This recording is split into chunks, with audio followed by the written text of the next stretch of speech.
Onam bumper പൂജ bumper എന്നൊക്കെ കേട്ടിട്ടില്ലേ? പക്ഷെ പടിഞ്ഞാത്തിൽ നടക്കാൻ പോകുന്നത് ഇത് ദീപാവലി ബമ്പർ ആണ്. യെസ്, സ്വർണ്ണവില കൂടി വരുന്ന ഈ ഒരു സാഹചര്യത്തിൽ നമ്മുടെ സ്വന്തം പടിഞ്ഞാത്ത് ഗോൾഡ് ആൻഡ് ഡയമണ്ട്സിൽ ഈ വരുന്ന ഒക്ടോബർ 20, 21, 22 തീയതികളിൽ നടക്കാൻ പോകുന്നത് ബിഗ് ബോണസ് ദീപാവലി ഓഫർ ആണ്. ഈ ഓഫർ ദിവസങ്ങളിൽ നിങ്ങളുടെ കയ്യിലുള്ള പഴയ സ്വർണ്ണാഭരണങ്ങൾ മാറ്റി ഏറ്റവും പുതിയ HAD മുദ്രയുള്ള പുതിയ സ്വർണ്ണാഭരണങ്ങൾ മാറ്റി വാങ്ങുമ്പോൾ ഗ്രാമിന് 100 രൂപ അധികം ബോണസ് ആയി ലഭിക്കുന്നു.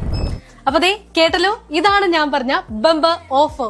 യെസ്, നിങ്ങളുടെ കയ്യിലെ പഴയ സ്വർണ്ണാഭരണങ്ങൾക്ക് പവനല്ല ഗ്രാമിനാണ് 100 രൂപ അധികമായി ലഭിക്കാൻ പോകുന്നത്. അപ്പൊ ഡേറ്റ് മറക്കണ്ട, ഈ വരുന്ന ഒക്ടോബർ 20, 21, 22 തീയതികളിൽ നമ്മുടെ സ്വന്തം പടിഞ്ഞാത്ത് ഗോൾഡ് ആൻഡ് ഡയമണ്ട്സിൽ. നിങ്ങൾ സ്വർണ്ണാഭരണങ്ങൾ വാങ്ങുമ്പോൾ വഞ്ചിതരാകാതിരിക്കാൻ ജാഗ്രത പാലിക്കുക. 2023 ഏപ്രിൽ 1 മുതൽ സ്വർണ്ണ പരിശുദ്ധി ഉറപ്പുവരുത്തുന്നതിന് കേന്ദ്ര ഗവൺമെന്റ് ആഭരണങ്ങളിൽ HUID നിർബന്ധമാക്കിയിരിക്കുന്നു. 100% ആഭരണങ്ങളും HUID മുദ്ര ചെയ്ത മലയോര മേഖലയിലെ ഒരേയൊരു jewellery Padinjath golden diamonds, Cherupuzha, Alakode, Padiyottuchal, wholesale division, Thrissur.